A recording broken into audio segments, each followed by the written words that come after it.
Oh, we're live. All right. Hey guys, welcome to another video that I'm making, and it's primarily about Manchester United because we won today. Hell of a victory. Really, really boring to watch the second half, but it's been tough being a United fan.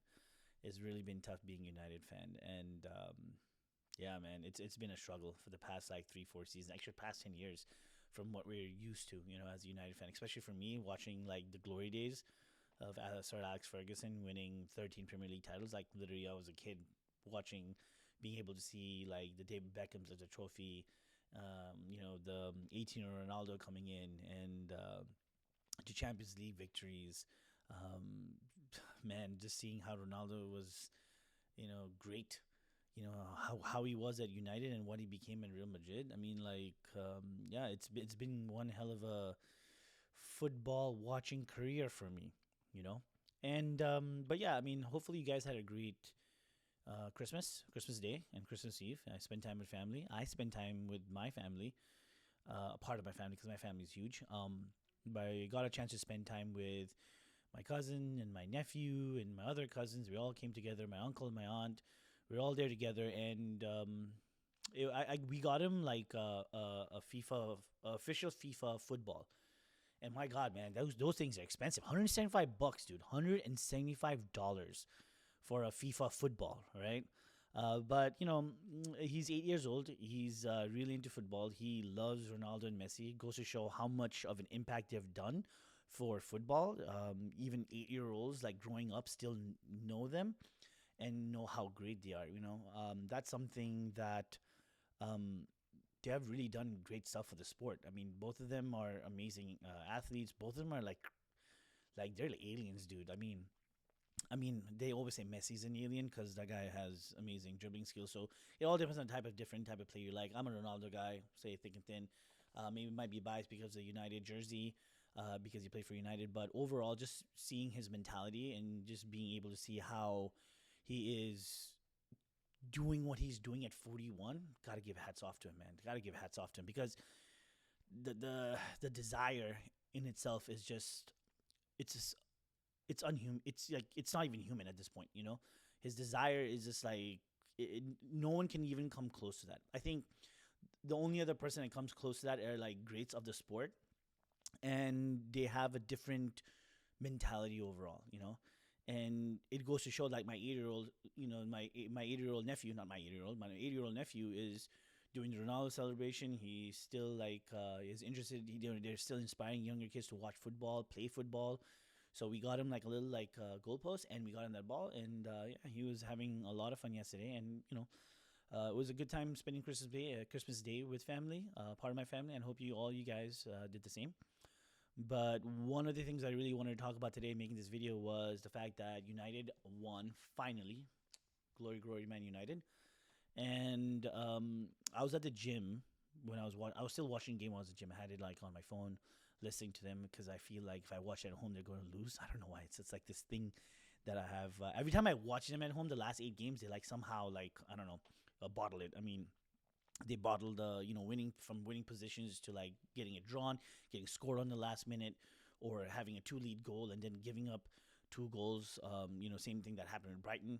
It's just weird, this season. But I do like Ruben Amorim overall. I feel like he is the manager that has a long-term vision, and I love the way he talks. I love the way he communicates with us. I don't understand like some of the United fans are like they want instant results, and that's not going to happen. That's definitely not going to happen. And the way how United hierarchy has been in the past like decade has been atrocious. Like they just don't make good decisions. They make more marking decisions. And as a United fan, for someone who's seen the glory days, like Sir Alex Ferguson, putting United on the map, like we were just different. Ever since the Premier League started, and Alex Ferguson winning 13 Premier League titles, that's what I was used to. Growing up, as a kid.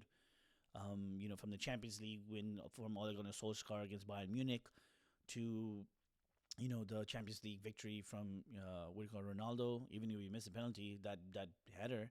I mean, that was like prime Ronaldo United. Amazing winger. That dude, man, he was different, man. Just being able to see him at United, I really really wish I had a chance to go see him. What in the Premier League during that time, but unfortunately I couldn't. But I did get to see him when he was at Real Madrid. He had come to Yankee Stadium for like those international friendlies that they do, the club friendlies that they come to. They try to come to different like the U.S. to promote sports and stuff like that. And I got to see Prime Ronaldo at that time. I think it was like 2012. They were playing a game against AC Milan. I got to see Robinho, and this, man, I don't know how to explain to you. Just being able to see him zip through people, the players, and in that field, like how quickly he can go from one side to the other, amazing. Also got to see Di Maria when he was playing at that time, and Di Maria himself. And again like that. They're class players, dude. They're class players, and I've followed Ronaldo ever since. Yeah, man. I mean, it's great, but the one thing I want to talk about today was the Manchester United game. I want to keep this like kind of quick because I'm kind of happy every time they win. I feel like I should make a video. I feel like I'm going to do a little bit of this in this channel. I'm going to kind of talk about my interests, the things I like, also interests that might perks all of us. So it could be about football too. Like I said, it's I'm trying to reach every other community out there. We can talk about multiple different things. So this is some of the things I do want to talk about. I feel like I'm going to do this after every United game, but also after every Premier League games. After it's done, I'll just talk about the games overall, what happened, the ones that I watch. I'll try my best to do all that, but definitely watch the United game today. Like I said, I was at the gym, so I was watching on my phone and listening to it in my AirPods. People probably thought I was listening to music, but I had the video playing. It was funny, but yeah, it was you know what? My analysis of this game, or my opinion of this game, was with Bruno Fernandes being injured and majority of the back line being injured, and Maguire and De Ligt being injured out. I don't know for how long. And then you have Bruno Fernandes, which I mentioned earlier, just right now, him being injured, which is the biggest blow for United at this point in time, right? Because he's our playmaker, he's our star player. And I was not confident at all when we went against United because Newcastle with Newcastle, because I feel like they would have kind of come out because we're just very very, I don't know, we're very inconsistent. This is an inconsistent season, but even though we've been inconsistent, this season has been kind of it's very very I don't know, man. Like the Premier League this season has been topsy turvy. Like the entire middle portion of the table is like 2 or 3 games from like going from like fourth, fifth, all the way down to like 15th or 16th. I don't know. It just seems like that. But overall, I think United played really good in the first half. I think they didn't really miss Bruno much in the first half. But when I saw the second half, oh my God, I was like, yo, Newcastle's going to come and they're probably going to score. They look like they're scoring. They're going to score. Like, it's just going to be not like they were not good at wanting to score, because their final pass, their final shot selection, the crosses, it was just very, very bad. And Newcastle's going through a rut themselves. But I just feel like because we've conceded goals to like even Burnley and Wolves, I felt like we were just one goal away from like losing 2 points in this game. I never thought like we would lose the game, but I felt like we would lose the 2 points. It would be like a tie again. You know what I mean? Like what happened with West Ham, which was, again, that was a game we should have won.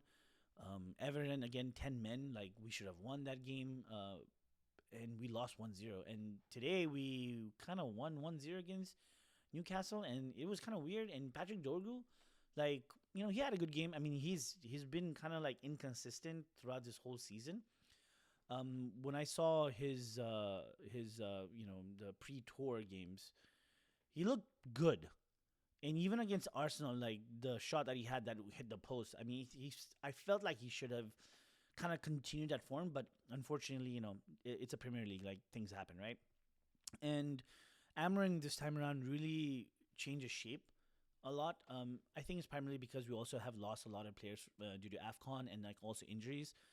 But I can tell you this much: if he has spent enough time with these players where he can like have different techniques or different styles, which I'm pretty sure they do in the training ground.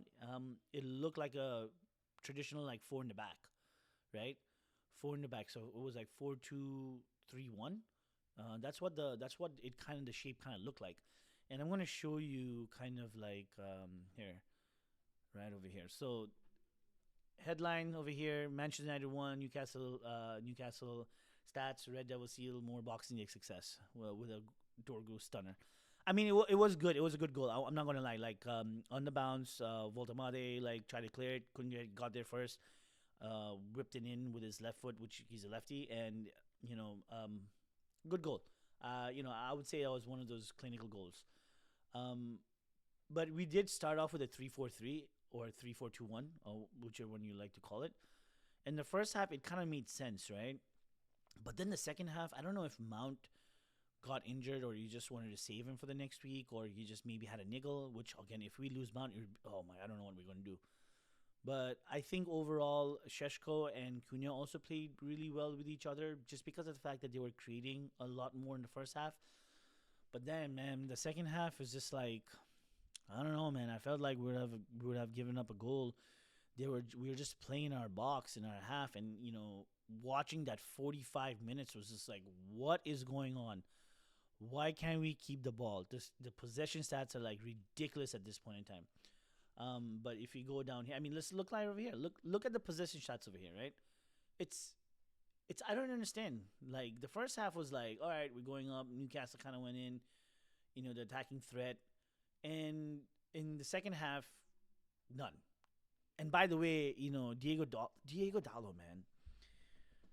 I don't know with that guy, dude. Like, I seriously don't know that. That guy should have scored the second goal. He should have scored the second goal, and he messes it up.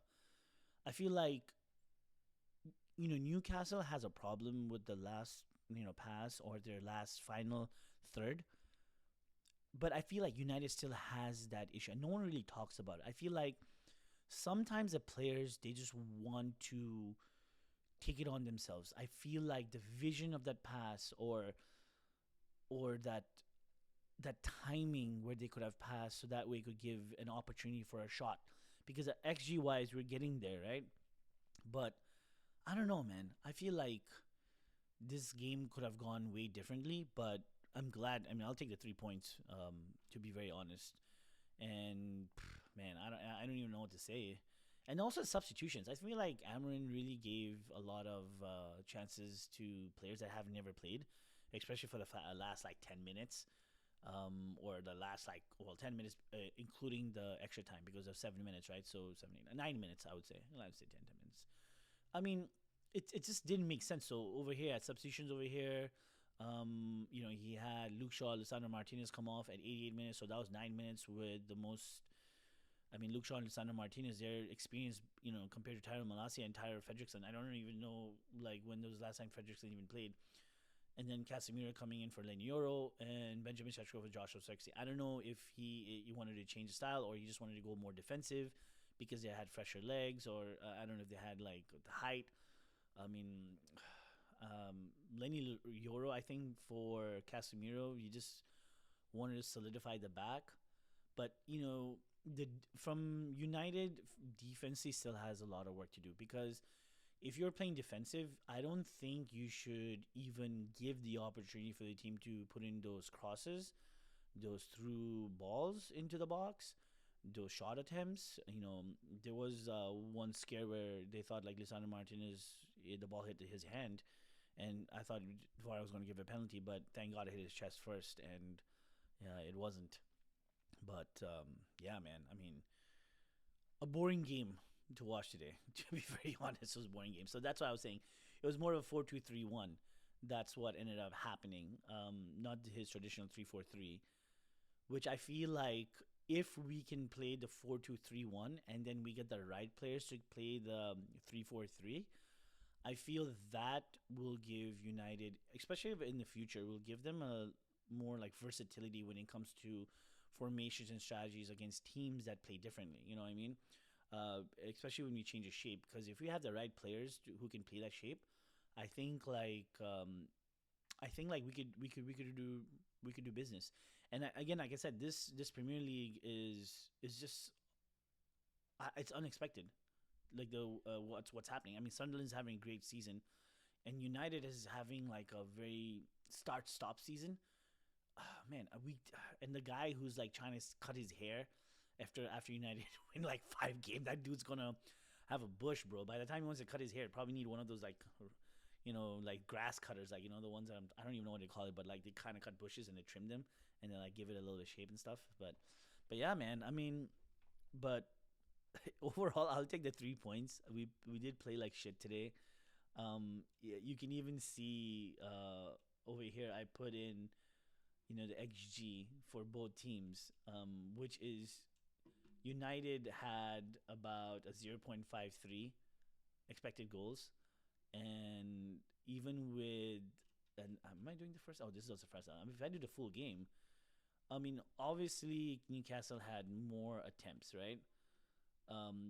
Including the second half because they had like 70% of the possession in the second half, but they just couldn't finish. But if you look at the opportunities, they're all inside the box. And if you're going with a defensive mindset, I think United, if they're playing defensively, I don't think the United defenses has that ability yet to prevent these goals. I mean, they did have a clean sheet today, second of the season, which is poor.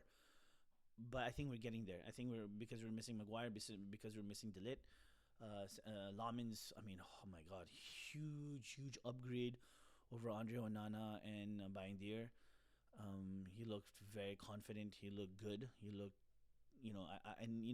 if he had better defenders in the other games, I think he would have probably we would have won those games as well. But either way, if you look at the stats over here, like the number of shots compared to us, I mean, the XG is very, very similar, but we are the one who are more clinical. And on target goals were just 3. So even with all those shots, Newcastle really didn't get a chance to trouble Lamins, except for that one shot that hit the bar. That was kind of scary. But overall, I think United didn't play well, but they won. And the games that we should have won, we kind of didn't win. Like the Bournemouth game was that was an exciting game. I was like back and forth, back and forth. But man, we should have won that game. We should have won that game. I feel like Lenny Yoro had a bad game. But overall, I mean, United got the 3 points today. We're in 5th. We'll see what happens tomorrow and day after tomorrow. I guess hopefully, I think our goal for United this season is to try to get to top 4 or get back into Europe to build that that revenue stream that comes in, so that way we can get more players. We can get the right players. I think Semenyo chosen to go to City, so that's not happening. But yeah, I mean, I think the second half of the season will be very important for a lot of teams. Will Arsenal keep the momentum going on? No, because City's right by them, man. One Arsenal slip up and City can win the league again. I mean, to be very honest, Liverpool just fell off. Like, man, defending champions, and what they're doing to Salah is like the same as what United did to Ronaldo. I mean, but Ronaldo wanted to go, Salah wanted to stay, so that's a huge difference. But overall, great game today. Well, not really. It's a boring game today, but great game for me because we won, and great game for all United fans. So hopefully, we kind of string up a little bit of wins. Hopefully, another 4. I think we have Wolves next, and hopefully we win that game. And my predictions with Wolves without Bruno Fernandes, I don't know. I think it'll be another close game. I don't know. I just don't want to. I don't want to just be very, very confident about how we're going to perform, just because it's just been so inconsistent this season so far. But with Wolves, I mean, we should win. I mean, I don't want them to win against us and giving them the first win. But with Wolves, I think it should be an easy victory. Not 4 goals like last time. Maybe I would say 3-0, 2-0. Or 2-1, would 3-1 or 4-1 again, because the more goals we have, the better it is.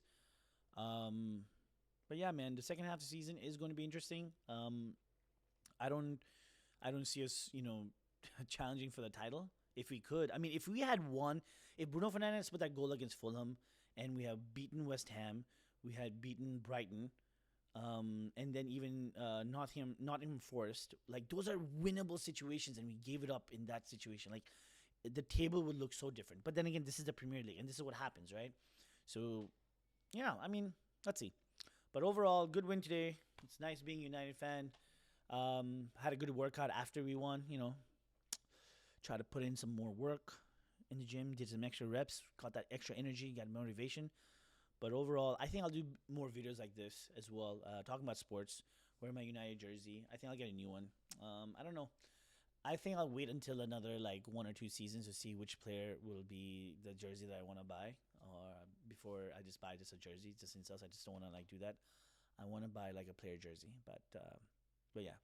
But anyways, yeah, this was kind of like a small analysis. Give me some feedback, guys. Give me some feedback. What else do you like to see? Do you want to see more like stats based, like pictures, and do you want to see more deep analysis of the game? Like I'll watch it, and I'll like write down points and stuff, and kind of like want to talk about it. But man, oh man, man, oh man, it was a boring game, and the second half was just. Oh man, the second half was just like nerve wracking, dude. Like, but anyways, I'm just glad that we won, and yeah, go United. All right, guys, I'll talk to you later again. Peace.